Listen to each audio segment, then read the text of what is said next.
ओशो का ये विचार कि प्यार कोई रिश्ता नहीं है, प्यार एक अवस्था है, प्रेम के एक गहरे और स्वतंत्र दृष्टिकोण को प्रस्तुत करता है।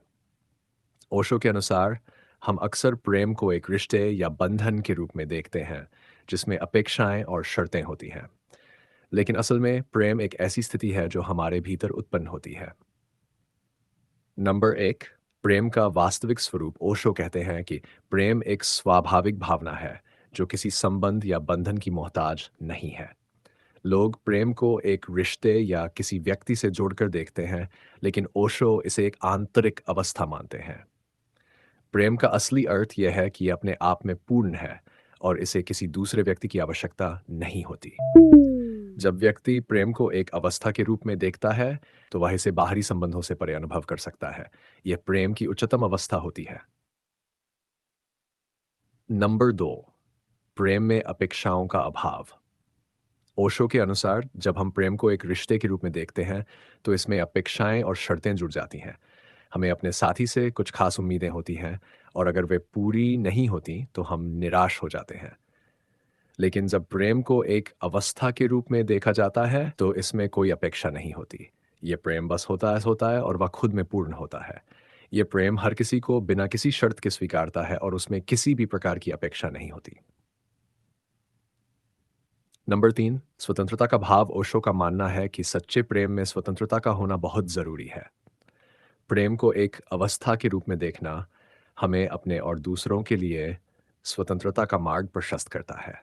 अम, जब प्रेम केवल एक अवस्था होता है, तो इसमें बंधन और स्वामित्व का भाव नहीं होता। हम अपने साथी को उसकी स्वतंत्रता में स्वीकारते हैं और उसे उसकी पूर्णता में जीने की अनुमति देते हैं। इस प्रकार का प्रेम हर प्रकार के बंधन और स्वामित्व से परे हो है।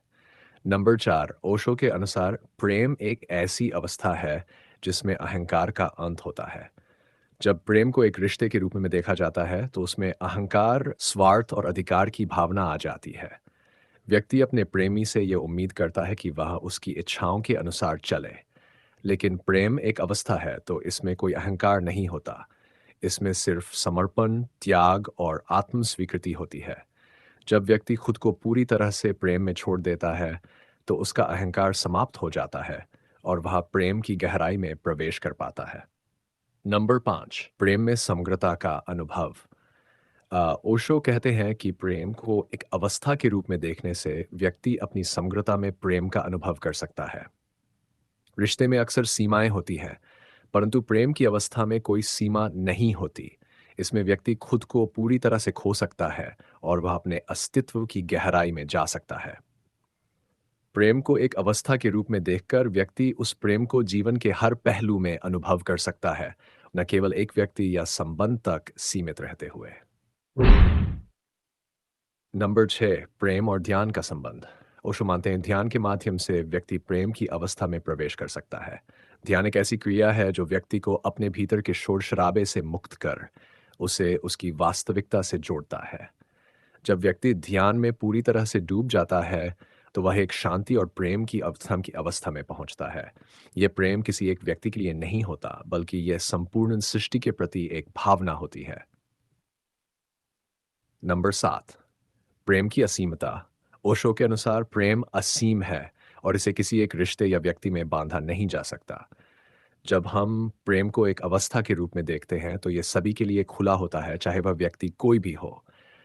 प्रेम एक ऐसी अवस्था है जो किसी व्यक्ति, वस्तु या स्थान की मोहताज नहीं है। यह प्रेम पूरी सृष्टि में बिखरा हुआ होता है और हम इसे हर जगह महसूस कर सकते हैं। इस प्रकार का प्रेम हमारी सीमाओं और बंधनों से मुक्त होता है। नंबर आठ, प्रेम और खुशी का संबंध। ओशो कहते हैं कि सच्चा प्रेम खुशी और संतोष की भावना लाता है। जब व्यक्ति प्रेम को एक अवस्था के रूप में देखता है, तो वह हर परिस्थिति में हर अनुभव में प्रेम को महसूस कर सकता है और इससे उसे एक अनोखी खुशी और संतोष का अनुभव होता है। रिश्ते में अक्सर असुरक्षा, अपेक्षाएं और दुख होते हैं, लेकिन प्रेम की अवस्था में व्यक्ति खुद में पूर्णता और खुशी महसूस करता है। नंबर नौ, प्रेम का सार्वभौमिक स्वरूप। ओशो मानते हैं कि प्रेम एक सार्वभौमिक भावना है और इसे किसी भी रिश्ते में सीमित नहीं किया जा सकता। प्रेम की अवस्था में व्यक्ति हर किसी को, हर चीज को, हर स्थिति को प्रेम कर सकता है। वह पूरी सृष्टि से जुड़ा हुआ महसूस करता है और उसमें एकता का अनुभव करता है। ओशो का ये विचार हमें सिखाता है कि प्रेम को केवल एक रिश्ते या बंधन में बांधकर देखने के बजाय हमें इसे एक अवस्था के रूप में देखना चाहिए।